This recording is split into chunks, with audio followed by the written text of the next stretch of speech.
Assalomu alaykum qadrli do'stlar. Hozir biz bilan Tojikistondan ataylab biz uchun kelgan bemorimiz Umar aka bilan o'tiribmiz. Assalomu alaykum Umar aka, yaxshimisiz? Salomatmisiz? Alhamdulillah. Qachon operatsiya bo'ldingiz siz? Bugun? Bugun ertalab bo'ldingiz. Bugun ertalab. Haligina koridorda chopib yuruvdingiz siz? Albatta. Umar akani buyraklaridan va siydik-naylaridan bir vaqtda tosh topib tashladik va kesdikmi, kesmadikmi sizni? Yo'q, biror jarrohlik bo'lgan yo'q. Kesmadik-a? Kesmasdan ham buyraklarini ichidagi toshni olib tashladik, ham siydik-naydagi toshni lazer yordamida maydalab olib tashladik. Hech qayerlarini kesmadik, toshlarni qo'llariga berdik. Bemorimiz bizga 2 yil oldin ham kelib, boshqa buyraklaridan toshlarni oldirib ketgandilar. Ataylab hozir yana Tojikistondan, Dushanbe shahridan kelibdilar. Aka, yaxshimisiz? Alhamdulillah. Qalay bo'ldi operatsiyalar? Qiynalmadingizmi? Yaxshi, yo'q, qiynalish yo'q.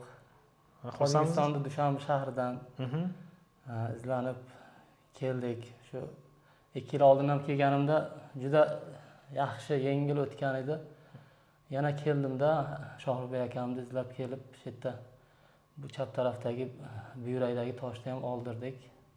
Biz minnatdormiz sizdan aka. Rahmat aka. Hamma yaxshi xizmat qilishyapti. Beog'riq dorasa bugun ham javob berishsa ketaveraman, yana bilmadim. O'zlariga havola. O'zingiz ketadigan holatdasiz? Albatta. Dushanbega ketaveraman deysizmi? Ketaveramiz. Xudo xohlasa ertaga mayli. Buguncha ushlab turaylik. Ketsangiz ham bo'ladi-yu, mayli. Buguncha siz nazoratimizda bo'ling, ertaga javob beramiz, xudo xohlasa. Maylimi aka? Xudo xohlasa. Xudo xohlasa toshlaringiz qolmadi. Endi sizni biz ertaga tavsiyalar yozib beramiz, dori-darmonlar yozib beramiz. Shularda shu nimada diyetaga, dorilarga e'tibor berib tursangiz, dori doim ichish shart emas, diyetaga e'tibor berib tursangiz, xudo xohlasa kelajakda tosh hosil bo'lmasligini ham oldin olgan bo'lasiz, xudo xohlasa.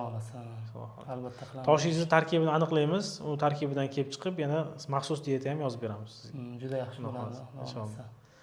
Xudo xohlasa. Umar aka, xursand bo'lsangiz, biz ham xursandmiz. Katta rahmat. Salomat bo'linglar. Bir bemorimiz bilan suhbatimizni ko'rdilaring. Ana shunday tosh buyrakda, siydik-nayda toshlar bo'ladigan bo'lsa, do'stlar, aynan qanaqa metodika bo'yicha, qanday holat bilan davolash bo'yicha savollaring bo'lsa, bemalol kommentariyada yoki direktga yozishlaring mumkin. Salomat bo'linglar.